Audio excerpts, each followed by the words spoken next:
የኦሮሚያ ኒውስ ኔትወርክ ፕሮግራም ተከታታዮች ይህ የኡበና ፕሮግራም ነው።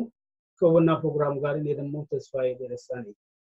ኢትዮጵያ ውስጥ እየታዩ ያሉትን የፖለቲካ ለውጦች ተከትሎ በሳምንቱም ሳይሆን በየቀናቱም የተለያዩ ጉዳዮች ከተለያዩ አቅጣጫዎች በተለይም ከመንግስትና ከፖለቲካ ፓርቲዎች አካባቢ እየተነሱ ያነጋግራሉ፣ ያወያያሉ፣ ያከራክራሉ።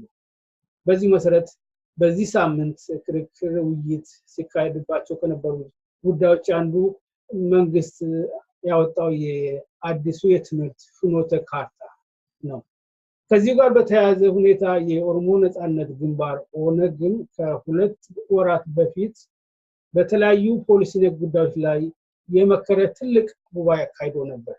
በዚህ ጉባኤ ላይም ጥናትና እቅዶች፣ ንድፈ ሐሳቦች መንግስት አሁን ፍኖተ ካርታ የሚላቸው ነገሮች ቀርበው ሰፊ ውይይት ከተደረገባቸው ጉዳዮች አንዱ የግንባሩ አዲስ የትምህርት ፖሊሲ ነው እና ይሄኛውን የመንግስት አዲስ ፖሊሲ ስናይ በአብዛኛው በቋንቋዎች ላይ ያተኮረ ነው። ሲያነጋግር የነበረው ይሄ ነው እና ለዚሁ ውይይት ለማድረግ በሚል በኦነግ የፖሊሲ ጉባኤ ላይ በግንባሩ የትምህርት ፖሊሲ ላይ ጥናትና የንድፈ ሐሳብ ወይም መሪዕቱን ካቀረቡት ምሁራን አንዱ የሆኑትን ዶክተር አለማየሁ ብሩን እንግዳችን አድርገን ይዘናቸው ቀርበናል።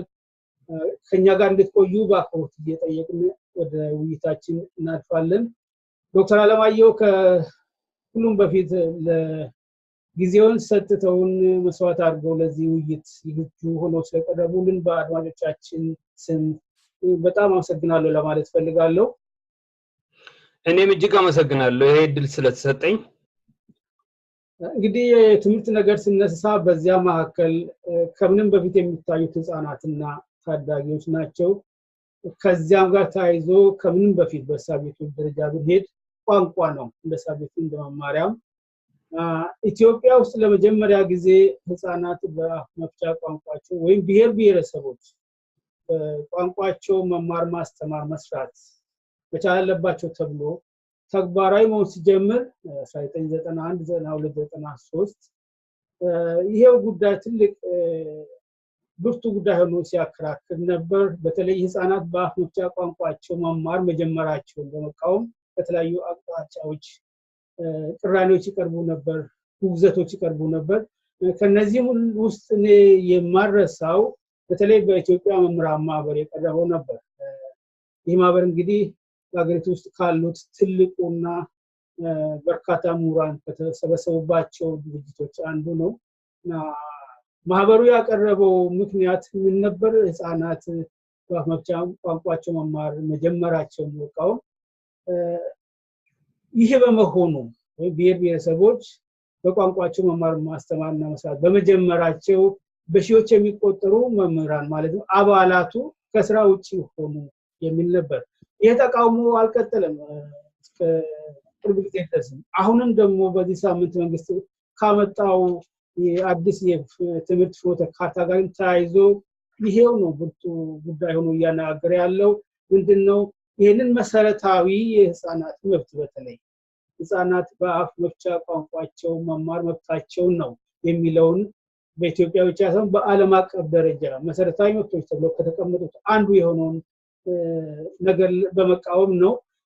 ለመሆኑ ይህ የህፃናት መብት ለምን ይህን ያክል በጣም አስፈላጊ ሆነ?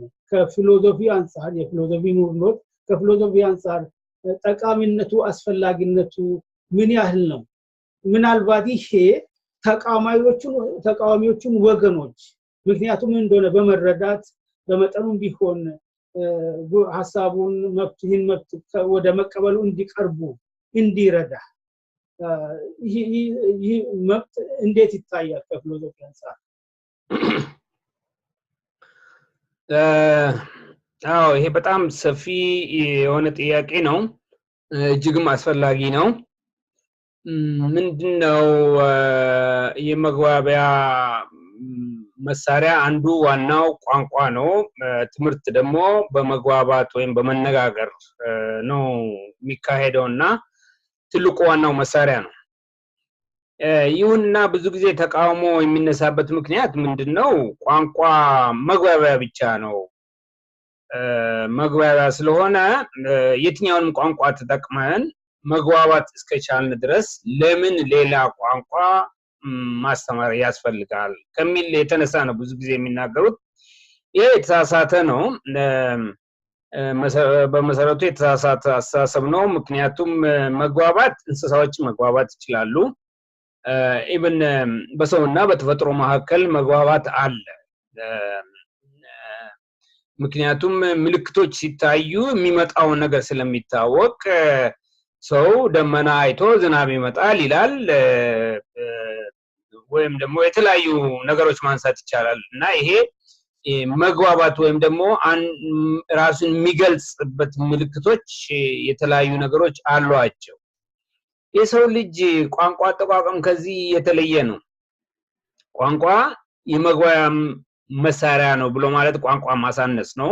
ቋንቋ ኢንፋክት የማንነታችን ወይም ደግሞ አስተሳሰብ የሰው ልጅ አስተሳሰብ ፎርም የሚያደርግ ነው ማለት በቋንቋ ውስጥ ነው አስተሳሰባችን የሚቀረጸው ማለት ነው።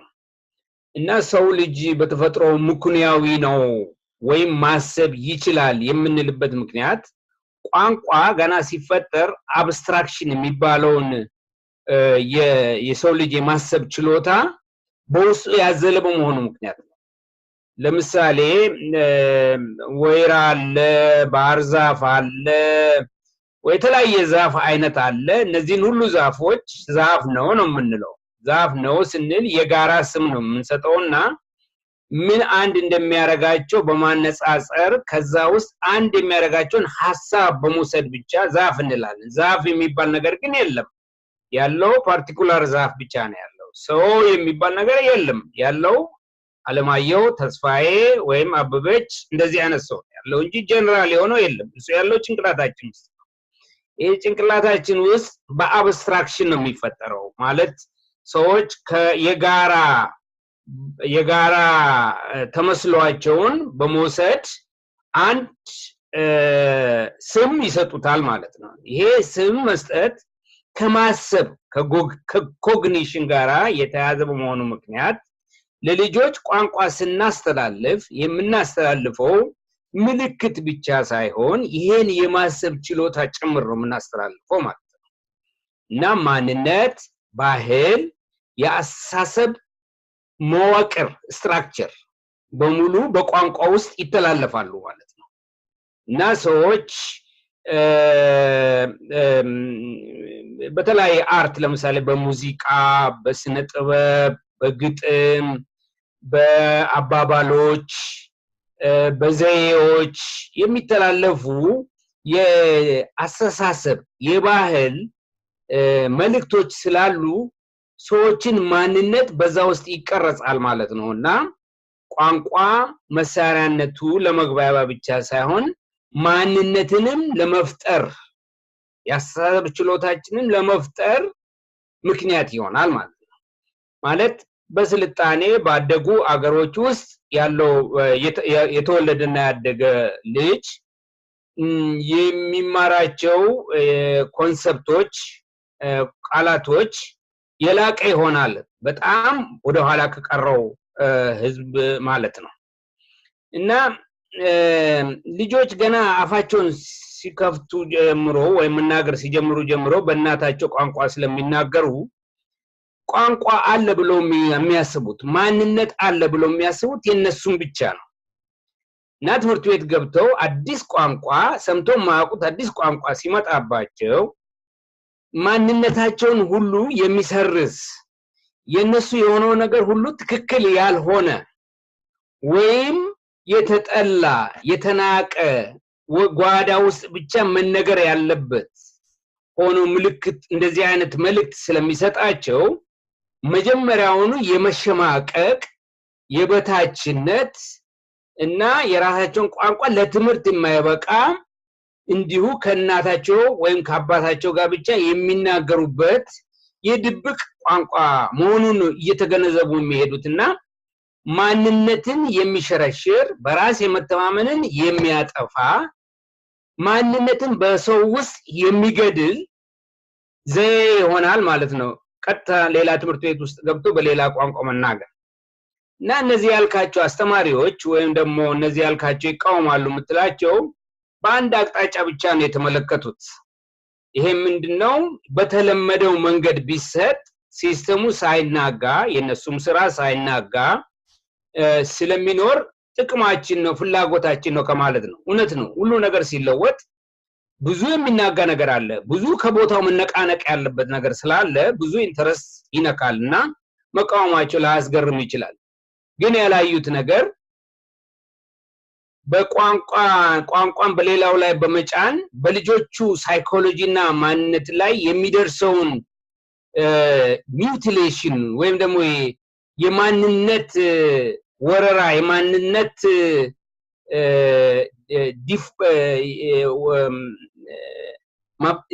የማንነት መግደያ የሆነውን ነገር ማየት አልቻሉም።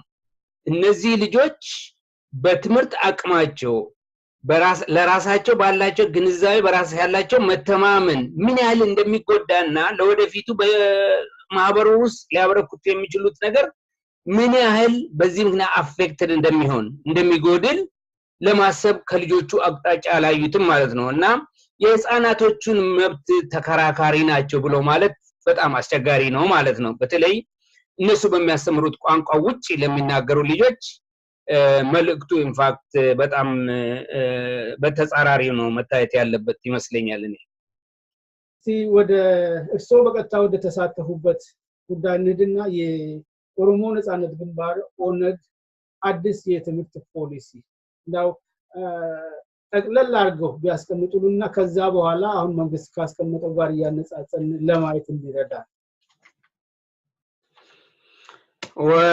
ይሄም እጅግ ሰፊ ነው።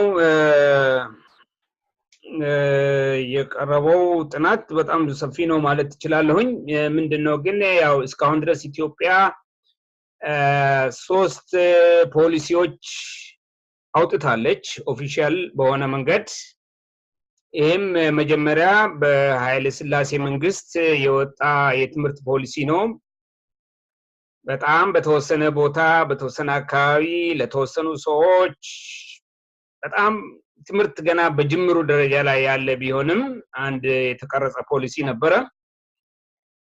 ከዛ በኋላ በወታደራዊ መንግስት ስር በደርግ ጊዜ የሶሻሊስት ሪዮት ዓለም በአገሪቷ ውስጥ ስለታወጀ ከዛ ጋር ሊሄድ የሚችል የትምህርት ፖሊሲ ተነድፎ ህጋዊ ሆኖ ኋላም ሲሰራበት የቆየ ነበረ 1974 አብዮት በኋላ ማለት ነው።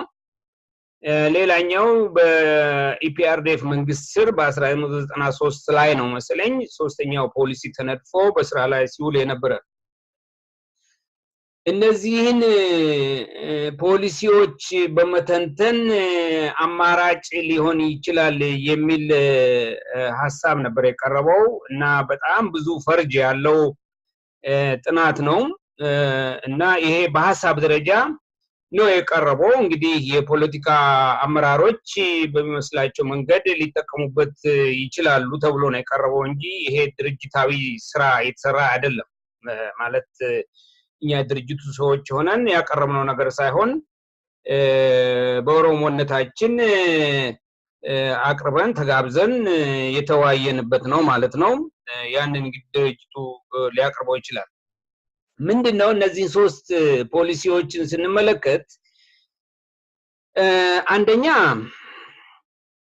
ኤሊቲስት ነው የኢትዮጵያ የትምህርት ፖሊሲ። እስካሁን 3ቱም የተለያየ አቅጣጫና አቋም ይኑራቸው እንጂ የሚመሳሰሉበት ብዙ ነገር አላቸው። አንደኛው የሚያመሳስላቸው ኤሊቲስት ነው። ኤሊቲስት ማለት ለተወሰነ ኃይል ለተወሰነ የህብረተሰቡ ክፍል ብቻ ታስቦ የተቀረጸ ሊቃን ምሁራን ወይም ደግሞ የፖለቲካ ባለስልጣን የመደብ ክፍልን ብቻ የሚያቅፍ ለዛ የታሰበ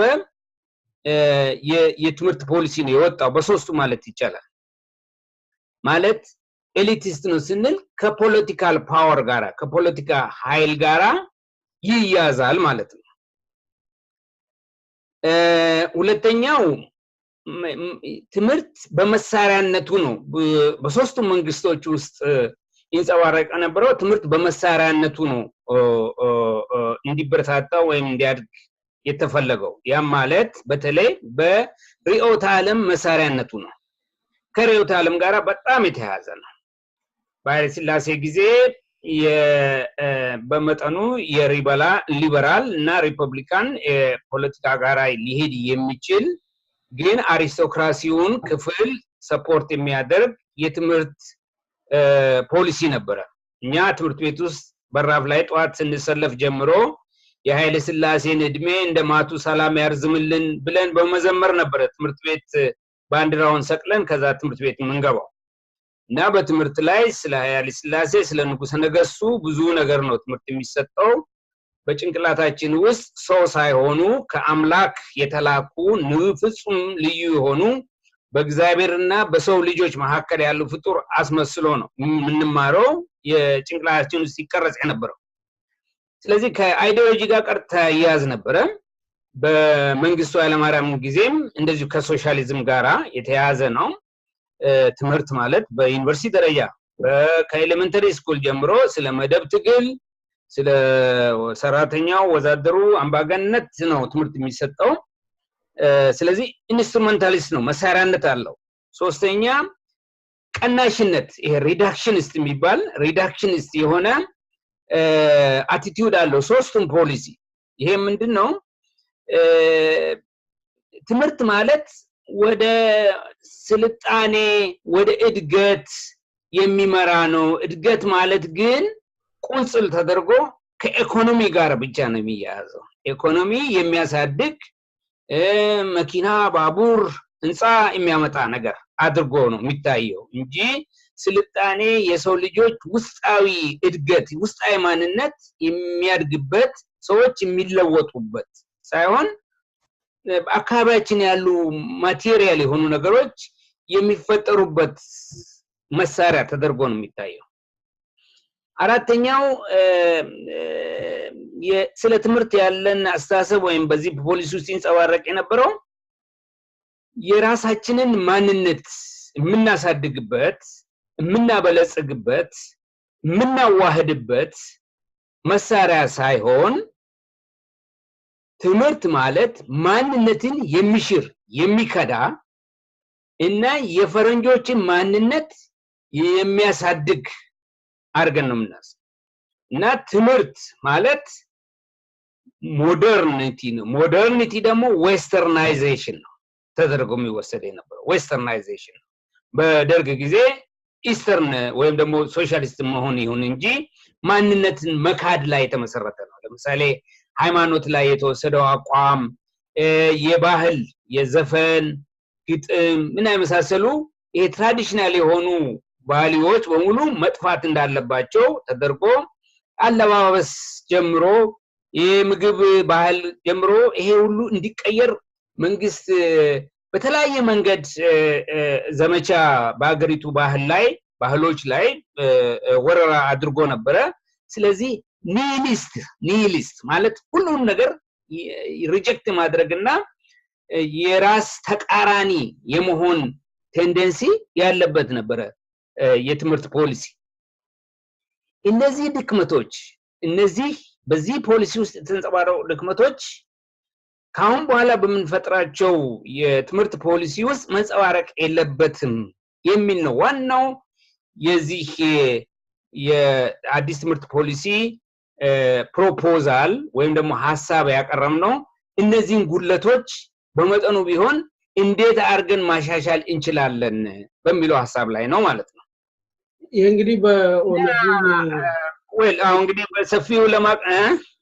ይሄ እንግዲህ በኦነጉ የፖሊሲ ኮንፈረንስ ላይ ማለት ነው አዎ በዛ ላይ ነው እና ይሄንን በመተንተን እነዚህን ክሪቲካሊ አናላይዝ በማድረግ ላይ ተመስርተን እንዴት ነው ሊሻሻል የሚችለው በሚለው እንዴት ነው ይሄ ሊለወጥ የሚችለው ብለን ነው እና ኦፍ ኮርስ የኢትዮጵያውን ያለችበትንም አዲስ ኮንዲሽን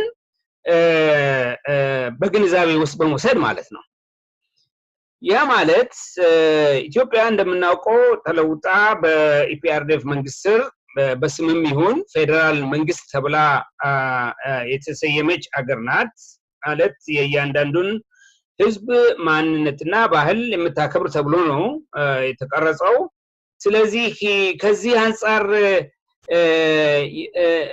የኢፒአርዲኤፍ መንግስት ራሱ የፈጠረው የትምህርት ፖሊሲ ትክክል ነው ትክክል አይደለም ወደሚለው ጃጅመንት ሁሉ እንድናልፍ ጋብዞናል ማለት ነው እና ስለዚህ ብዙ ፈርጅ ያለው ከኢኮኖሚ ጋራ ከባህል ጋራ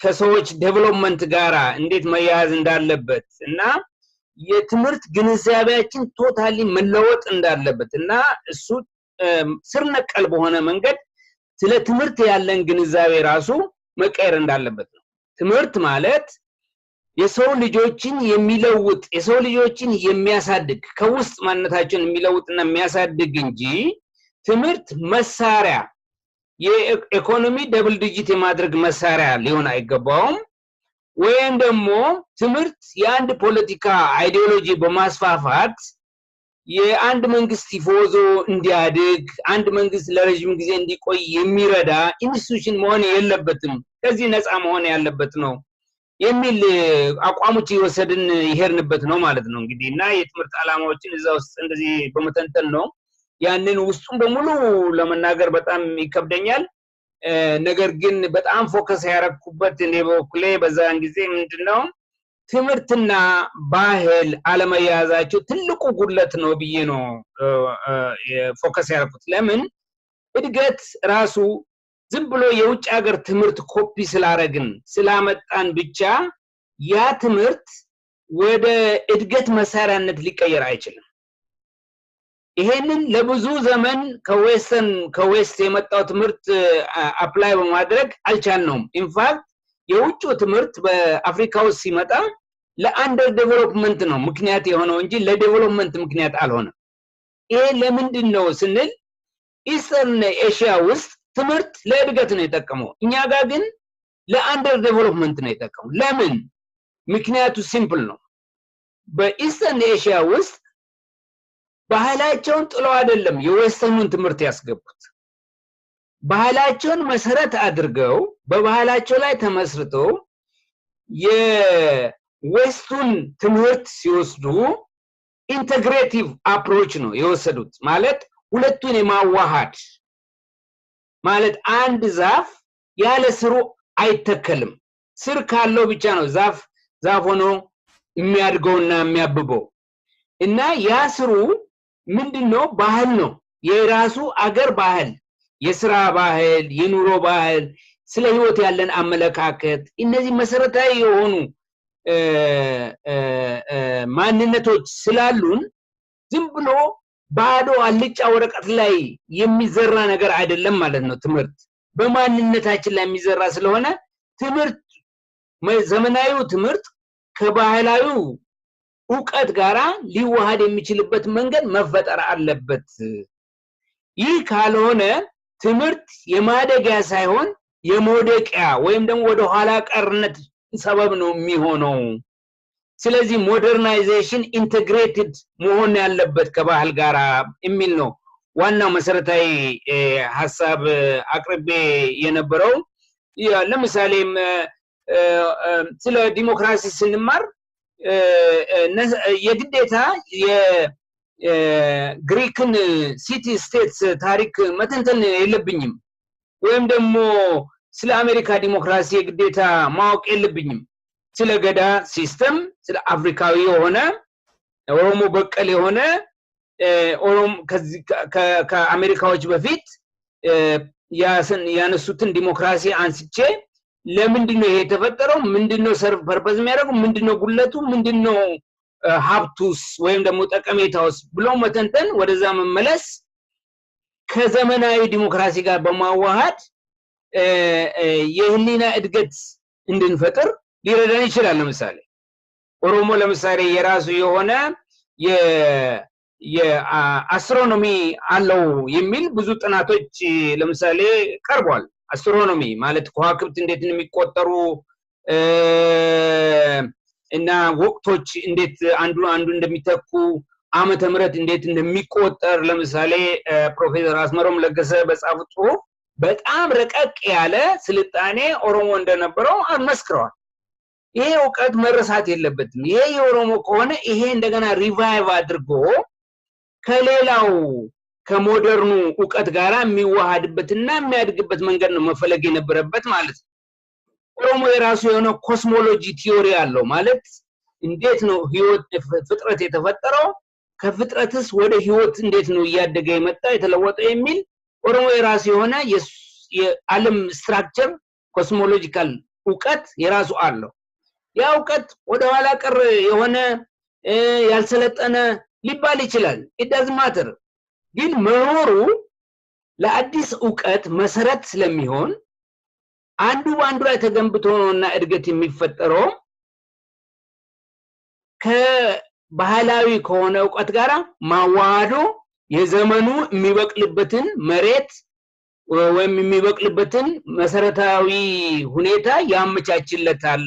ያ ዕውቀትም ሄዶ የህዝቡ ዕውቀት የአገሩ ዕውቀት ይሆናል ማለት ነው። ከውጭ የተለጠፈበት ሳይሆን ከውጭ ኢሚቴት የሚደረግ ዝም ብሎ ኮፒ የሚደረግ ሳይሆን ውስጣዊ ማንነታችንን እየለወጠ ውስጣዊ እድገት እንድንፈጥር ሰልፍ ጀነሬቲንግ የሆነ እድገት እንድንፈጥር ይረዳናል ማለት ነው። ስለዚህ ባህልና ትምህርት በጣም የተሳሰሩ ናቸው። ባህል ስንል ደግሞ ቋንቋንም ይይዛል እና እስካሁን ድረስ አንደኛው ቋንቋ ከሌላኛው ቋንቋ ይበልጣል በማለት የሰዎች ጭንቅላት ተጨፍልቋል። የሰዎች ማንነት ተበድሏል፣ ተገለዋል እና ገና ልጆች ገና ትምህርት ቤት ሳይገቡ ተስፋቸውና እምነታቸው እንዲቀጭ ተደርጓል። ይሄን ተብታባነ በደንብ አትችልም፣ ይሄን አታቅም በማለት ገና የመጀመሪያ ቋንቋቸውን ለማስጣል ሲባል ማንነታቸው ተቀጥቅጧል። በዛ ምክንያት የማንነት እድገት ሊፈጠርበት እንኳን አይችልም ማለት ነው። ስለዚህ እነዚህ ነገሮች ሊሻሻሉ የሚችሉት በምን መንገድ ነው ብለን እንግዲህ ፌደራሊዝም ከሆነ ትምህርት ኢን ዘ ፈርስት ፕሌስ ከባህል ጋር እስከተያያዘ ድረስ የፌደራል መንግስቱ ስራ መሆን የለበትም። የፌደራል መንግስቶች ስቴቶች ወይም ደግሞ ሪጂናል ስቴቶች ስራ ነው መሆን ያለበት እንጂ ይሄ ያጠቃላዩ የፌደራል መንግስት መሆን የለበትም የሚል አስተያየት ነው የሰጠነው ማለት ነው። ይሄ በኢትዮጵያ ውስጥ ብቻ ሳይሆን በየትኛውም ፌደራል መንግስት ውስጥ ያለ ስራ ነው። ለምሳሌ ጀርመን ኦፍ ኮርስ ጀርመን ሁሉም አንድ ቋንቋ ነው የሚናገረው፣ ግን ፌደራል መንግስት ነው። ይሄ ፌደራል መንግስት የሌሉ ቋንቋዎች እንኳን መብት በመስጠት እያንዳንዱ ፌደራል መንግስት እያንዳንዱ ሪጂናል ስቴት የራሱ የሆነ የትምህርት ፖሊሲ ሊያወጣ ይችላል። ያጠቃላይ ፌደራል የትምህርት ፖሊሲ የሚባል ነገር የለም። ያጠቃላዩ ዝም ብሎ ከሁሉም የተውጣጣ አንድ ኮሚቴ ተመስርቶ አንዳንድ ነገሮች እንዲዋሃዱ ተመሳሳይ እንዲሆኑ እንዲግባቡ ደረጃቸው እንዲጠበቅ ብቻ ሲባል የተፈጠረ ኢንስቲትዩሽን ነው የፌደራል ሚኒስትሩ እንጂ ፌደራል ሚኒስትሩ የትምህርት ፖሊሲ አውጥቶ ለእያንዳንዱ መንግስት መስጠት አይችልም። የስዊዘርላንድን መውሰድ እንችላለን። የስዊዘርላንድ 26 መንግስታቶች ናቸው ያሉት፣ 26 ካንተን ይባላሉ። እነዚህ 26 የፌደራል ግሩፖች የየራሳቸው የሆነ የትምህርት ፖሊሲ ያላቸው። የፌደራሉ ምንም ነገር ሊሰራ አይችልም፣ ምንም አቅም የለውም። እና በፌደራል ደረጃ ግን መቼ ነው ትምህርት መጀመር ያለበት፣ መቼ ነው በዓል መሆን ያለበት፣ የትምህርቶች ስትራክቸር ምን መያዝ አለበት፣ ሃይ ስኩል መቼ ነው የሚጀምረው፣ ዩኒቨርሲቲ መቼ ነው የሚገባው የሚለው ተመሳሳይ ስታንዳርድ እንዲኖር ከካንተኖቹ የተውጣጣ ኮሚቴ ሁሉን ነገር ለማቀናጀት ይስማማል፣ ይነጋገራል ማለት ነው። እና ኢትዮጵያ ደግሞ በባህልም በቋንቋም ኢቭን በታሪክ እንኳን የተለያየ ህዝብ የያዘች አገር እንደመሆኗ መጠን ይሄ ዲቮሉሽን ይሄ ዲሴንትራላይዜሽን በትምህርት ረገድ በተለይ በጣም እጅግ አስፈላጊ ነው ምክንያቱም ለሀገር እድገትን የሚጠቅም ነው በኮምፒቲሽን ደረጃ ካየነው ማንነትና ባህል በማሳደጉ ምክንያት ካየነው በጣም ብዙ ኢንሰንቲቮች ፈጥሮ አገሪቷንም ህዝቡንም ወደ እድገት የሚመራ ነው የሚል በጣም ብዙ ሐሳብ ያለው የፕሮፖዛል ነው ያቀረብነው ትምህርትና ባህል ነው ደግሞ የትምህርት ፖሊሲና ባህልን ነጣጥሎ ማቅረብ ጉዳት ነው ብሎ ያሉት ነጥብ እንዲያውም ህፃናት በአፍ መፍቻ ቋንቋቸው መማር መብታቸው ነው የሚለውን አርጊመንት ወይ ክርክር ለማጠናከር የሚረዳ አይነት ነገር ነው ምክንያቱም ሁላችን እንደምንገነዘበው ከምንም በላይ አስፈላጊ ጠቃሚ የሚባሉትን ባህላዊ እሴቶች ከትውልድ ወደ ትውልድ መሸጋገር ያለባቸውን ባህላዊ እሴቶች ትልቁ ተሸካሚ ትልቁ መርከብ ትልቁ ቻነል ቋንቋ ነውና እንደውም አንድ ትልቅ መከራከሪያ ነጥብን ያዝም የሚገባ ነገር ነውና እስቲ የአዲሱን የኢትዮጵያ መንግስት ፍኖተ ካርታ የትምህርት ፍኖተ ካርታ የሚለውን ደግሞ አጠር አድርገን እናንሳና ምናልባት አላዩትም ከሆነ በአብዛኛው ቋንቋ ነክ ነው ትኩረት የተሰጠው ቋንቋ ላይ ነው ክልሎች በአፍሪካ ቋንቋቸው አንደኛ ክፍል ጀምሮ ትምህርቶችን እስከ 6ኛ ክፍል ድረስ መማር ከዚያ ደግሞ ከ1 እስከ 12 ድረስ እንደ ሳብጀክት የክልላቸውን ቋንቋ የአፍሪካ ቋንቋቸውን ከዚያ በተጨማሪ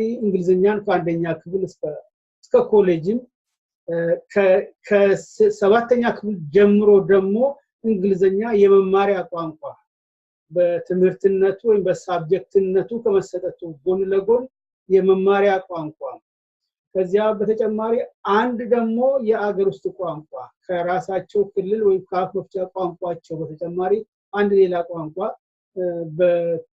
በሳብጀክትነት በትምህርትነት ከአንደኛ ክፍል ጀምሮ እንዲማሩ ይላል ባጭሩ ይሄንን ይመስላል እና ከዚህ ጋር ተያይዞ ከተቃዋሚው ቅሬታ ከሚያሰሙት ተቃውሞን ባይባል ቅሬታ ከሚያሰሙት አንዱ እንግዲህ ይሄ ትምህርት አንደኛ ክፍል ስናስብ በተለይ የ5 ዓመት የ6 ዓመት ህፃናትን ይጨምራል እና በዚያ ደረጃ እንኳን ከሌሎች ሳብጀክቶች ውጪ ከነ ሂሳብ ከነ ሳይንስ ከነ ጂኦግራፊ ውጪ 3 ቋንቋዎችን መማር ግድ ይሆንባቸዋልና ይሄ ለከብዳቸው ይችላል ብዙ ሎድ ሊሆንባቸው ይችላል የሚል ነው ከዛ ሌላው አሁን እርሶ ያነሱን ነው እንግዲህ ይሄንን አዲስ የትምህርት ፍኖተ ካርታ ቀርጾ ያቀረበው የማዕከላዊ መንግስት ነው የፌደራል መንግስት ነው እርሶ ደግሞ የሰጡ ምክንያቶች ከዓለም ዙሪያ መጠቃቀሷቸው በተለይ የትምህርት ጉዳይ የትምህርት ስራ የክልል መንግስታት መሆን አለበት ይላሉና እነዚህን ሁለቱን እንዴት ያሉ ታዲያ ይሄ እንግዲህ በአጠቃላይ የአገሪቷ የፖለቲካ አቅጣጫ ላይ የሚመሰረት ይሆናል ማለት ምናልባት የፓወር ባላንሱም የሚወስነው ጉዳይ ይሆናል አንድ ነገር ግን በግልጽ የምናውቀው ነገር አለ ይሄ ምንድነው ኢትዮጵያ መስቀለኛው መንገድ ላይ ነው ያለችው ነው የሚሉት ብዙ ጊዜ እኔ እንኳን መስቀለኛ አይደለም መንቲያ መንገድ ላይ ነው ያለችው ነው ማለት መንቲያ ማለት ምንድነው አንድ ምርጫ ብቻ ያላት ማለት ነው መስቀለኛ ማለት ግን ብዙ መንገድ ሊሆን ይችላል 4 መንገድ ሊሆን ይችላል ወይ 8 መንገድ ሊሆን ይችላል ዲያጎናል የሚሄዱትን ጨምሮ ማለት ነውና ይሄ መንቲያ ነው ማለት ባይነሪ ሮድ ነው ያላት ወይ ወደ ግራ ነው ወይ ወደ ቀኝ ነው ይሄ ምንድነው ወይ መለወጥ ነው ያለባት አለዛ መጥፋት ነው የሚሆነው አሁን አገራችን ውስጥ ባለው የፖለቲካ አዝማሚያ ማለት ነው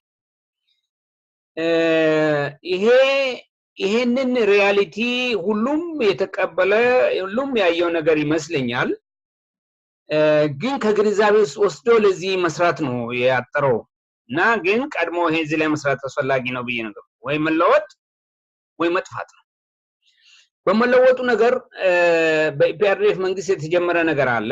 ይሄም የፌደራል ስትራክቸር አትሊስት ስኬለተኑ ቁጭ ብሏል ማለት ሪጂናል ስቴቶች ታውቆ ስማቸው ታውቆ ተቀምጧል።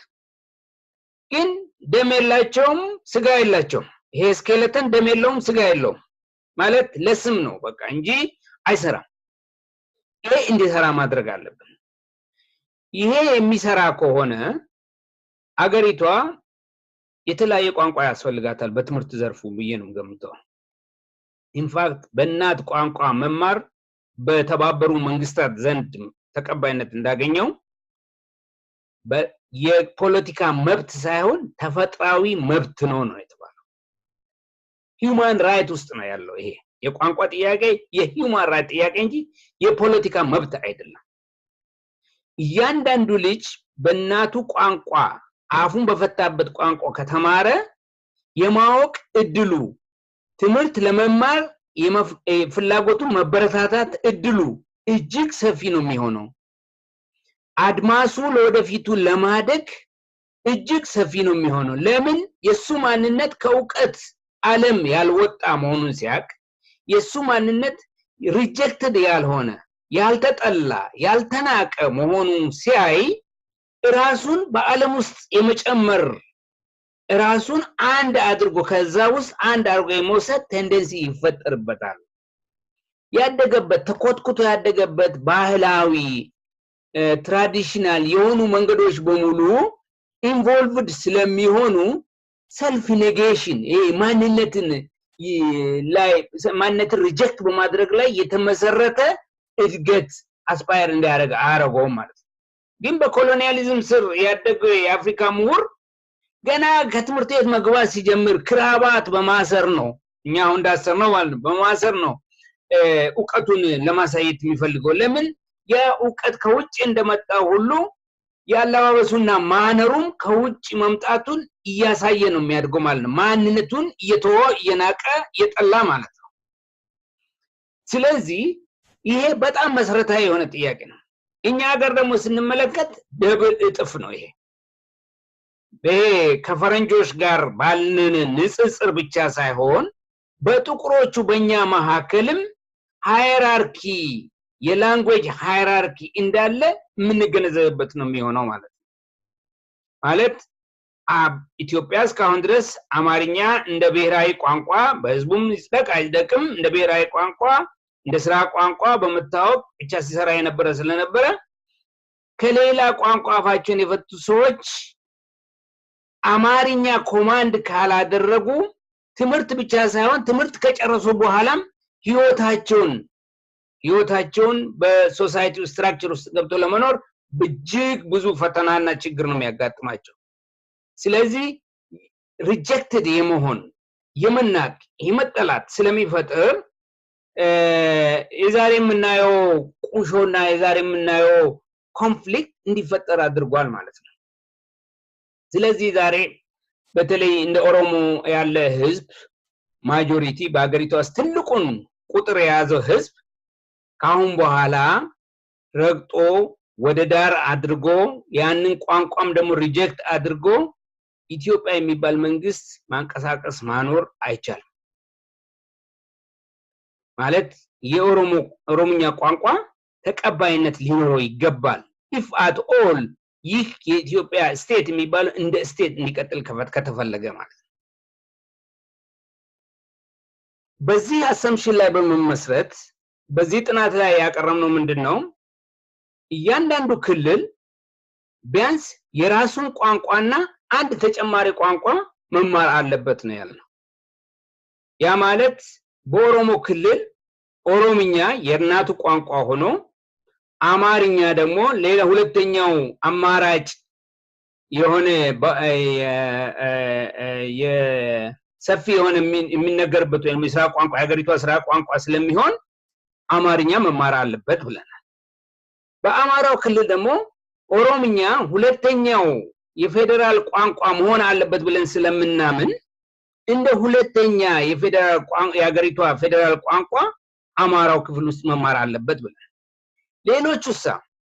ሌሎቹ የብሔረሰቦች አሁን ሁለቱ ቋንቋዎች እንደ ብሔራዊ ቋንቋ ወይም ደግሞ እንደ ፌደራል ቋንቋ ሪኮግናይዝድ ከሆኑ እኔ ሌላ ከዚህ በተጨማሪም ሪኮግናይዝድ ቢሆን እደስታለሁ እንጂ አልቃወምም ትግርኛን ቢጨመርበት ወይም ሌላም ቋንቋ ቢጨመርበት I don't mind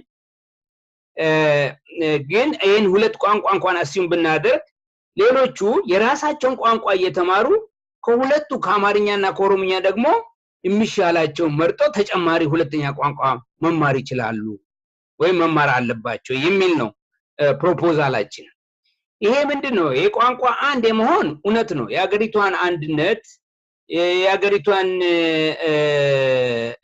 ተመሳሳይነት ዩኒፎርሚቲ የሚያሳድግ የሚመግብ ስለሆነ ይጠቅማል ግን ሁሉም ቋንቋ ሪኮግናይዝ ሲሆን ነው ይሄ የአገሪቷ ማንነት የገራዊቷ የተዋሃደ ማንነት ሊፈጠር የሚችለው ማለት ነው ስለዚህ በዚህ አይነት መንገድ ቢሆን ጥሩ ነው የሚል ነው አሁን ባነሳው የትምህርት ፖሊሲ ውስጥ የኦሮምኛ ቋንቋ እንደ ሁለተኛ ቋንቋ የአማራ ክልል ሁለተኛ ቋንቋ አልተነሳም በግልጽ ኦሮምኛ ቋንቋ አልተባለ ሌላ ተጨማሪ ቋንቋ ነው የተባለው ይሄ ሌላ ተጨማሪ ቋንቋ አረብኛ ይሁን ወይም ጉራግኛ ወይም ትግርኛ አልተጠቀሰም ምክንያቱም የኦሮምኛ ቋንቋ የፌደራል ቋንቋ ነው ተብሎም ስላልወጣ ማለት ነው በህግ እና ይሄ ችግር ካለው በስተቀር እኔ ጉለት አላይበትም እንግዲህ እንደ መንግስት የሚቀጥል ከሆነ ማለት ነው የኢትዮጵያ መንግስት ግን ይሄም ቢሆን መጽደቅ ያለበት ወይም ደግሞ መፈጠር ያለበት እኔ እንደሚመስለኝ ከሆነ ከተለያዩ ሪጂናል ስቴቶች በተፈጠሩ ትምህርት ሚኒስቴሮች ነው ይሄ መወሰን ያለበት እንጂ በአንድ ፌደራል ሚኒስቴር ከላይ ወደ ታች መወሰን የለበትም ባይነኝ እና ሚኒስትር ሳይሆን ሚኒስትሮች ነው የሚያስፈልጉን የትምህርት ሚኒስትሮች ነው የሚያስፈልጉን በሪጂናል ስቴት ደረጃ ማለት ነው እነዚህ የትምህርት ሚኒስቴሮች ደግሞ ዝም ብሎ የትምህርት ሚኒስቴር ብቻ ሳይሆኑ መሆን ያለባቸው የትምህርትና የባህል ሚኒስቴር ነው መሆን ያለባቸው ባህል ከትምህርት ተነጥሎ ሌላ ሚኒስቴር መሆን የለበትም ወይም ትምህርት ከባህል ተነጥሎ እንደማንኛውም ሀገር ለምሳሌ ጀርመን እንዳለው ሀገር የትምህርትና የባህል ሚኒስቴር ነው የሚባለው የጀርመኑ ለምሳሌ እነዚህ አሁን በጣም ያደጉ ሀገሮች ናቸው እንደነ ጀርመን ስዊዘርላንድ የመሳሰሉ ሀገሮች ወይም አሜሪካ ራሱ ትላልቅ ሀገሮች ናቸው ነገር ግን ትምህርትን ቀጥታ ከባህል ጋር ያያይዙታል ይሄ ያለ ምክንያት አይደለም ባህል ውስጣዊ ማንነት ነው ትምህርት ከውጭ የምንማረው ነገር ነው ይሄን ማዋሃድ ሰልፍ ጀነሬቲንግ የሆነ የእድገት ምንጭ እንደሆነ ስለሚያውቁ ነው ባህልንና ትምህርትን የሚያያይዙት ስለዚህ እዚህ ፕሮፖዛላችን ላይ የትምህርትና የባህል ሚኒስቴር የሚባሉ በየሪጂናል ስቴቱ ከተፈጠሩ እነዚህ ሪጂናል ስቴት ያሉ የትምህርት ሚኒስቴሮች በአንድ በመሰብሰብ የጋራ የሆነ ተመሳሳይ ስታንዳርዳይዜሽን ሲያደርጉ ሊወስኑ ሊፈጥሩት የሚገባ ነው ይሄ አሁን በፌደራል መንግስት የተወሰነው ብዬ ነው ገምተው የፌደራል መንግስት እንዲህ አይነት ነገሮች ፈጥሮ ግን ሲበትን ከገንቢነቱ ይልቅ አፍራሽነቱ ይበዛል ብዬ ገምታለሁ ምክንያቱም ይሄ የተበተነበት መንገድ ራሱ ፌደራላዊ አይደለም በጣም ሴንትራላይዝድ የሆነ ነው ማለት ነው ይሄ ስለዚህ ከሪቮሉሽነሪ ዲሞክራሲ አብዮት ውጭ አይደለም ማለት ነው ስለዚህ ከዚህ ከኢፒአርዲኤፍ ሪቮሉሽነሪ ዲሞክራሲያዊ አብዮት ነፃ መውጣት አለበት ይሄ መንግስት ይሄ ነፃ የሚወጣው ለሪጂናል ስቴቶች ያላቸውን ኦቶኖሚ አሳልፎ ሲሰጥ ብቻ ነው ይሄ አንዱ መገለጫው በትምህርትና በባህል ሚኒስቴር ይሆናል ማለት ነው በጣም ጥሩ ነው እንግዲህ እስከዛሬውም የዛሬውም የፖለቲካ ቁርሾ የኢትዮጵያ በአብዛኛው በቋንቋ ዙሪያ እና ከዚያም አልፎ በብሔራዊ ማንነት ዙሪያ እንዳተነተነ ነክተዋል ትንሽ መጠነኛ ለውጥ ማለት የተጀመረው እንግዲህ በዚህ ባለፉት 7 እና 8 ዓመታት ነው ከህገ መንግስት ደረጃም እዚያም ውስጥ ለምሳሌ አንቀጽ 39 ያለ የራስን እድል በራስ የመወሰን መብት መገንጠል በቀደም ደግሞ ባለው ሳምንት ባደረግነው የኦሮምኛ ውይይት ውስጥም ስለ ሪፈረንደም አስፈላጊነት አንስተን ነበር። ሆኖም ግን አንድ ወገን ዛሬም በተለይ ኢትዮጵያና ኢትዮጵያነትን አድቮኬት የሚያደርገው ወገን ይህን 27 እና 8 ዓመት በሙሉ ስርዓቱንም የጎሳ ፖለቲካ ያለ እንደማጥላላት ይሄን ይረዳሉ። ትልቅ የሆነ ኔጋቲቭ ኮንቴክሽን አለው። በተለይ ከነሱ ከዚያ ሳይድ ሲሰማ ክልሎች በብሔር ላይ መመስረታቸው አሁን ደግሞ እንደውም ይህንን ምናየውን ለውጥን ተከትሎ እየተነሱ ካሉት ከዚያው ከኢትዮጵያንስት ወገን ከሚነሱ ጥያቄዎች አንዱ እነዚህ በጎሳ ላይ የተመሰረቱ ክልሎች መነሳት አለባቸው አንቀጽ 39 እና ይሄ የቋንቋ ጉዳይ በተለይ ኦሮምኛ ሁለተኛው ብሔራዊ ቋንቋ ይሄ አሁንም አለና ባጭሩ ሲቀመጥ ዛሬም ቢሆን በተለይ ኤሊት ቀደም ሲል ኤሊት ካሉት እና አንዱ እንግዲህ ደግሞ enlightened Ethiopians ከሚሏቸው ወገን የሚመጡት የዚያን ነገሮችን አንሰማም ነው። ዛሬም ሌላ ቋንቋ መታሰብ የለበትም አንቀጽ 39 ይነሳ የራስን እድል በራስ የመወሰን መብት ማለት ነው። እንግዲህ ይሄም ከመሰረታዊ ዩኒቨርሳል ሰብአዊ መብቶች አንዱ ነው። ከርሶ ጋር የተወያየንበት ሪፈረንደም እና እነዚህ ወገኖች ይህን ነገር ሁሉ ጊዜ መውሰድን ከመጠበቅ ይልቅ መቀበልንም ተምረው በተለይ በዚህች ሀገር ዘላቂ የሆነ መግባባት የፖለቲካ መግባባት ሰላም እንዲኖር እንዲረዳቸው ምን አይነት መልእክት አሉት ለነዚህ ወገኖች እነዚህን መሰረታዊ የሰብአዊ መብቶችን እንዲቀበሉና ለአጠቃላይ መግባባት ዝግጁ ሆነው እንዲቀርቡ በመጠኑም ቢሆን ፍሌክሲቢሊቲን ማሳየት እንዲጀምሩ አንድ ለውጥ ውስጣዊ የሆነ ኃይል ኖሮት እያስገመመ ሲመጣ ያን የሚቃወም ትናንሽ ድምጾች ቢኖር መገረም ያለብን አይመስለኝም። እኔ የኢትዮጵያ መለወጥ ሪያሊቲ ከሆነ በጣም ቆይቷል ማለት 27 ዓመትም ወያኔ ማነው ኢፒአር በመጣም ጊዜ ለውጥ ነበር።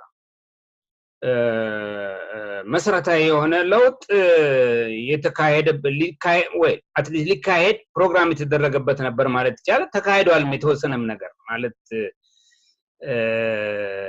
በተዛባ መንገዱ ይሁን ወይም ደግሞ ባልበቃ መንገዱ ይሁን እንጂ ይሄ ረጅም ጊዜ ሲንከባለል ረጅም ጊዜ ሲፋጭ የመጣ የኮንፍሊክት ሪዛልት ስለሆነ ይሄ ኮንፍሊክት አሁንም ዛሬም አለ። ይሄ ኮንፍሊክት በጣም ነባራዊ ነው እንዲፊታችን የሚታይ ነገር ነው። ይሄ የፍቃደኝነት የፍላጎት አይደለም እና አንዳንድ ሰዎች ቢከፋቸው ይሄንን ቢቃወሙ ሌላኛውን ቢያቋሽሹ ብዙ መደነቅ ያለብን አይመስለኝም። በየትኛውም ሀገር የታየ ነገር ነው። ይሄ አንዱ ፕሮግሬሲቭ ይሆናል ሌላኛው ሪአክሽነሪ ይሆናል ማለት ነው። ፕሮግሬሲቭ መሆኑ የሚታወቀው አገሪቷን ወደፊት የሚያራምዳት ከሆነ ነው ወይንም አዲስ ለውጥ የሚያመጣ ከሆነ ነው። ሪአክሽነሪው ደግሞ የነበርንበት ቦታ መመለስ አለብን፣ ይሄ ለውጥ መካሄድ አልነበረበትም፣ ያ እንደ ትናንትናው መሆን አለብን ብሎ የትናንትና ናፋቂ ሆኖ ካለ ብቻ እንደዚህ የሚሆኑ ሰዎች ወይም ኃይሎች ከሌሉ ቀድሞውኑ ትግሉም ባልኖረም ነበርና መኖር አለባቸው። this is very natural ብዬ ነው የምገምተው። ነገር ግን እንደዚህ የሚኖሩ እንጂ እነዚህ ኃይሎች deep down to their consciousness ይሄ የመጣ ኃይል ወደ ኋላ ሊመለስ የማይችል ነባራዊ የሆነ ማቴሪያል ሆነ ከነሱ ውጪ ያለ ኃይል እንደሆነ ይገነዘቡታል። ስለዚህ ምርጫው የተጨቆነው የመረረው ያመፀው ኃይል ምርጫ ሳይሆን የኢትዮጵያን ማዳን ምርጫ የኢትዮጵያ ወኪል ነኝ፣ የኢትዮጵያ ተቆርቋሪ ነኝ፣ የኢትዮጵያ ባለቤት ነኝ የሚለው ኃይል መሆን አለበት ምርጫ። ይሄ ከተለያየ ህዝብ የሚመጣን ግሪቫንስ ቢተርነስ አድሬስ ካደረገ የሀገሪቷን አንድነት ጠብቆ በጣም የሚስማማ ወይም ደግሞ ሊዋሃድ የሚችል ህዝብ ፈጥሮ መንቀሳቀስ ነው። ይሄ ካልሆነ ቶታል ኪዮስ ውስጥ ለረጅም ጊዜ ቶታል ኪዮስ ውስጥ ገብቶ የሀገር መበታተን መበጣበጥ ውስጥ መግባት ነው የሚሆነው ማለት ነው። ይሄ ምርጫ የነሱ ነው ብዬ ነው የምገምተው። ይሄን ማደናቀፍ የሚታገሉ ሰዎች ውጤት ነው ብዬ የምገምተው። ኦፍ ኮርስ እነዚህ ሰዎች ካቴጎራይዝ ማድረግም ቀላል ላይሆን ይችላል፣ ከባድ ሊሆን ይችላል። ማለት ኢን ተርምስ ኦፍ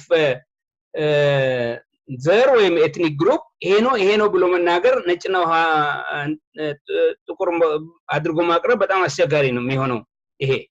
ይሁንና ግን ዋናው ሜይንስትሪም ነው ብለን የምንለው ማጆሪቲ ነው ብለን የምንለው ይሄ ለውጥ እንደመጣ ሪያሊቲውን ተቀብሎ ነገር ግን ሊመጣ የሚችለውን ጉዳት ሊመጣ የሚችለውን ኔጋቲቪቲ ለመቀነስ የሚታገለው ኃይል ኖርማል የሆነው ክፍል ኃይል የሚበዛና የበላይነት ያለው ይመስለኛል እኔ በኔ በኩል።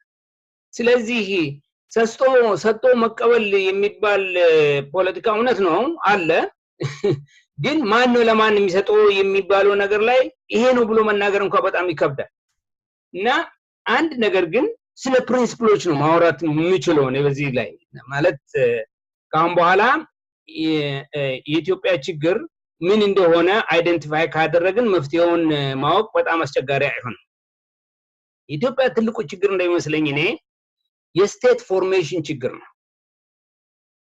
መንግስትና ኔሽን የሚባለው ነገር የመፍጠር ችግር ነው። ይሄ አውሮፓዎች በ19ኛው እና በ18ኛው ክፍለ ዘመን ውስጥ የነበሩበት ችግር ላይ ነው ያለነው እኛ።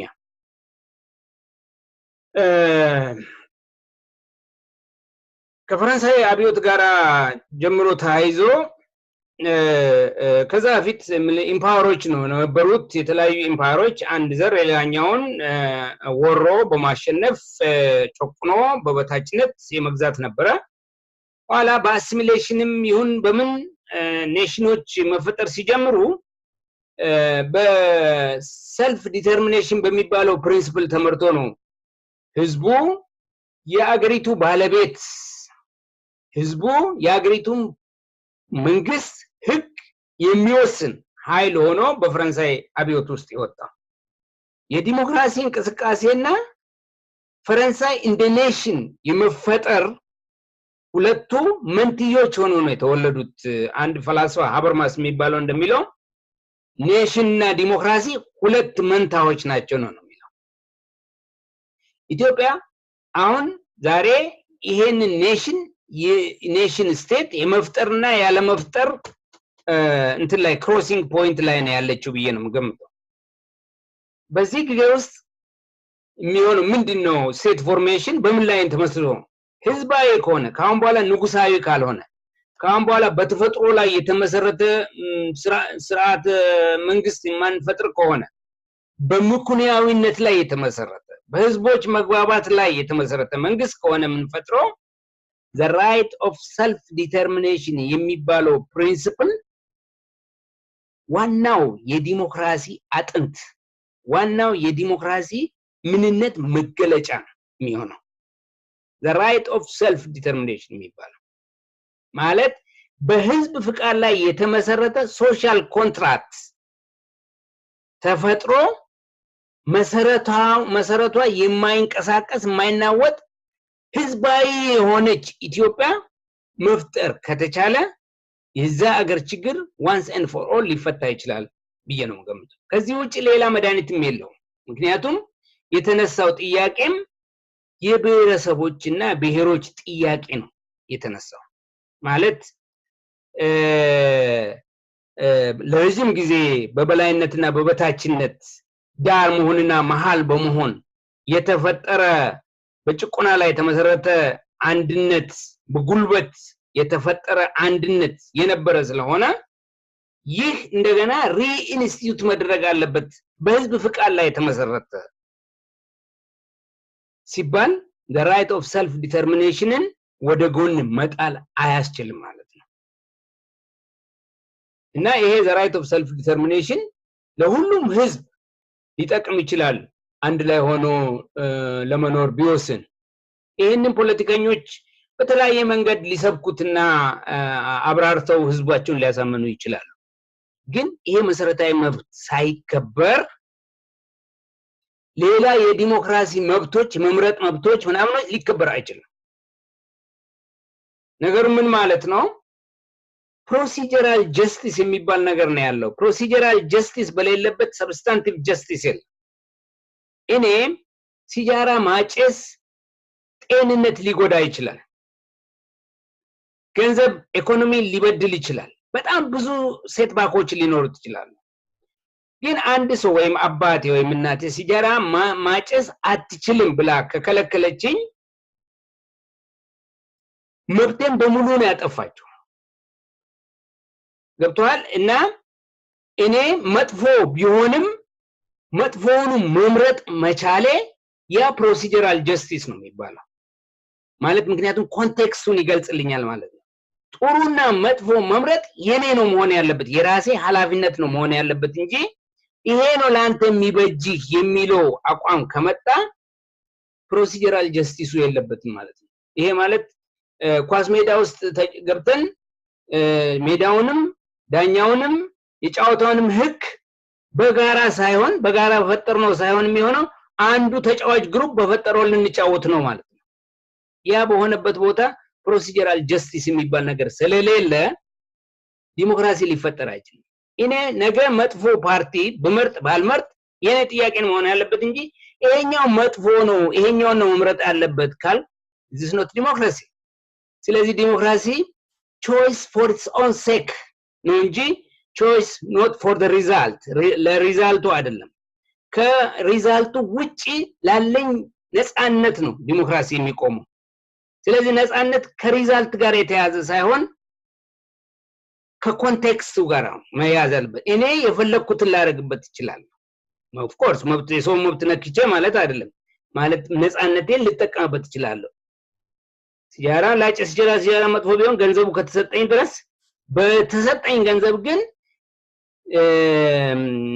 ጥሩም ነገር እንድገዛበት መጥፎም ነገር እንድገዛበት መብቱ ተሰጥቶኛል ማለት ያ ፕሪኮንዲሽን ነው procedural justice exactly and simplify ለማድረግ ብዬ ነው the right of self determination የምንለው ነገር ምርጫው መምረጥ የመናገር የመሰብሰብ እና ነፃነት የምንላቸው ነገር በሙሉ የሚያቅፍ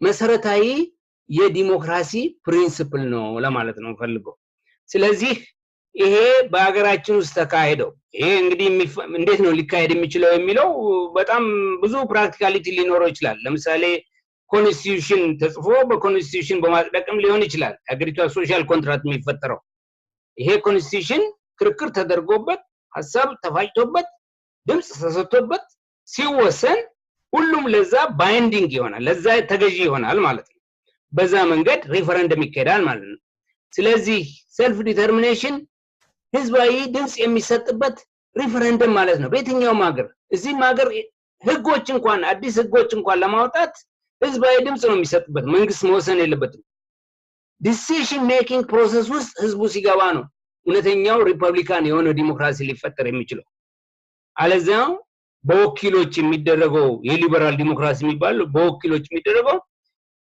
እሱ ኔጋቲቭ የሚባለው ሊበርቲ ነው እንጂ ይሄ ፕሮአክቲቭ የሆነ ፖዚቲቭ የሆነ ሊበርቲ ኤክሰርሳይዝ የሚደረግበት አይደለም በተለይ አገር በመፍጠር ላይ እንደዚህ አይነቱ መሰረታዊ የሆነ ዲሞክራሲ ፕሪንሲፕል ስለሆነ መታየት ያለበት ይሄንን ወደ ጎን በማድረግ የነገዋን የምትፈጠር ኢትዮጵያ መሰረቷ ጽኑና ዘላቂ ሊያማድረግ አይቻልም በርግጥ ይሄ the right of self determination የሚባል ነገር ሲነሳ የግሩፕ መብት ብቻ ተደርጎ መውሰድ የለበትም የግለሰቦች መብት ነው ማለት ብዙ ጊዜ ይሄ ክርክር ሲካሄድም ሰምቻለሁ በኢትዮጵያ መድረክ ላይ የግለሰቦችና የግሩፕ መብት በሚባል ግን አንድ ስህተት ያለ ይመስለኛል ይሄ ምንድነው እኔ እንደ አንድ ሰው መብቴ ሊጠበቅ የሚችለው እኔን ማንነቴን የሚገልጹ ነገሮች ፕራክቲስ ማድረግ ሲችል ነው ማንነቴን የሚገልጽ ለምሳሌ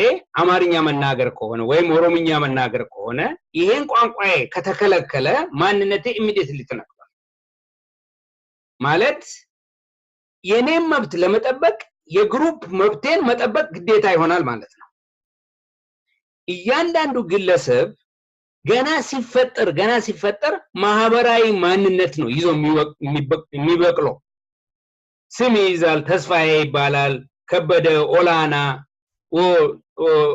ቦይቶም ተብሎ ይፈጠር ገና ስም አለው ሃይማኖት አለው አስተዳደግ አለው እነዚህ ማህበራዊ ማንነቶች ተሸካሚ ነው እያንዳንዱ ግለሰብ ስለዚህ የዛን ግለሰብ መብት መጠበቅ ማለት የማህበራዊ ማንነቱን መብት መጠበቅ ማለት ነውና ማህበራዊ ወይም ኮሌክቲቭ ራይት እንጠብቅ ስንል ኢንዲቪጁዋል ራይት እንጠብቅ ማለት መሆኑ መገንዘብ አለብን ግለሰብ እንደ አተም ብቻውን የቆመ አንድ ዩኒፎርም የሆነ ፍጡር አይደለም ግለሰብ ምንለው ማህበራዊ ማንነት ያለው የማህበራዊ ተሸካሚ እንደመሆኑ መጠን የግለሰብ መብት የግሩፕ መብት ከግለሰብ መብት ጋር በጣም አላይን አድርጎ የሚሄዱ ነገሮች ስለሆነ አንዱን ከአንዱ ነጥሎ እንኳን ማየት አይቻልም በጣም አመሰግናለሁ ዶክተር አለማየሁ መስዋዕት ላደረጉት ጊዜውና ለሰጡን ጥልቀት የታከለበት ትንታኔ በኦሮሚያ ኒውስ ኔትወርክ አድማጮች ስም በድጋሚ በጣም አመሰግናለሁ እግዚአብሔር ይስጥልን እግዚአብሔር ይስጥልኝ አመሰግናለሁ እኔም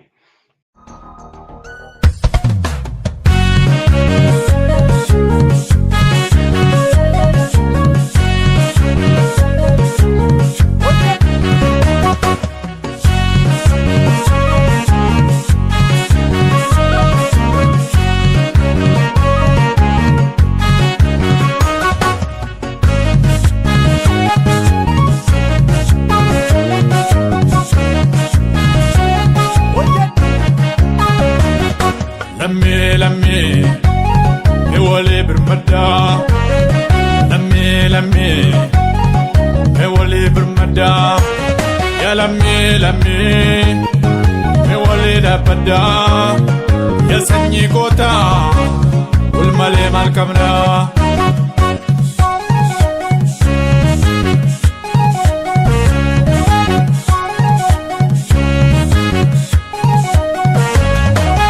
akjedana dojro akjechana madiba baratu falata kanam namni gonguma baratu falata lammi kanam gerong gonguma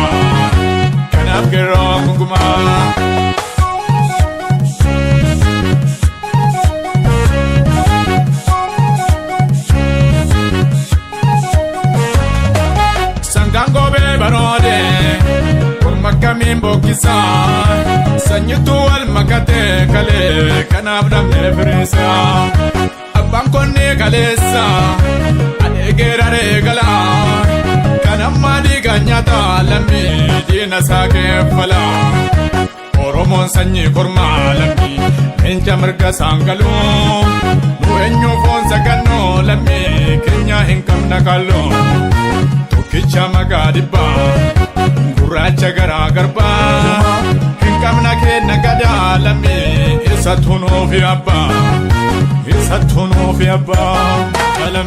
lammi ewole birmada ya lammi ewole birmada ya lammi ewole birmada ya sanyi kota ulmale malkamna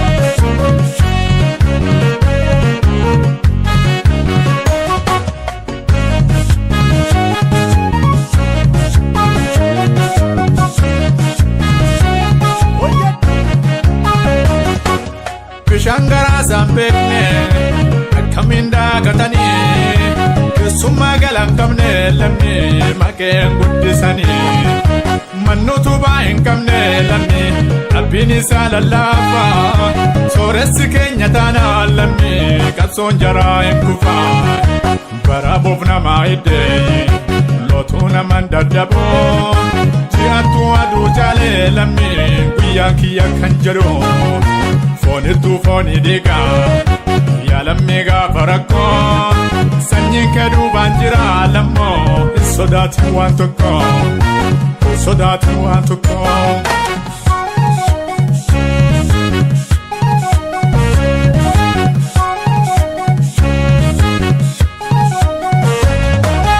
Afaan tokkoon dubbachaa kalee olii dhagaa oodamne baroota hedduu gabbarre lammii diinaa fi karaa banne simbirroon koola malee akkamiin babarrisaa oliif dhageettaa dhabne kalee diinni nutti roorrisaa qotiyyoo abbaa kiyyaa gamaan baroode kormii kennayyuu sammuun qabaa ilmii lammoon bulchuu ormii. Waan nuti hin beekne nurratti of tuulanii nu amma tokko mannee kunoo boolla kami seenanii boolla kami seenanii.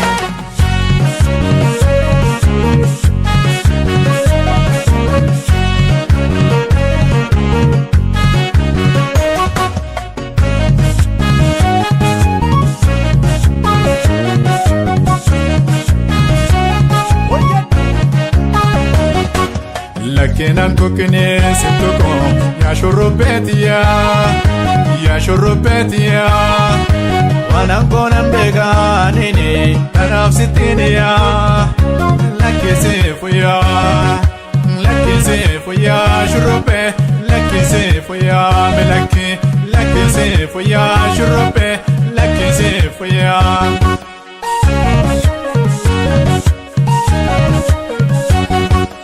Karamana geti shurube awara bukisai Sutuna tutuke melaki kamis kisai Amala gos parte shurube boronna dabarte Ada kam kesatina himi nitin satate Bifaketi arge shurube barbasa ke bae Fraf mati dise melali tusi namae Rifeensa kee gogaa shurrubbee dadaadhaan guddisi Siifaan alaan jira sittime kenna deebisi Lakkinaan tokkinee sittuko yaa shurrubbeetiya Waanaan koonan beegaa nini tanaaf sittiniya Lakkisee fuyyaa shurrubbee lakkisee fuyyaa milakki Lakisi fuya shurrubbee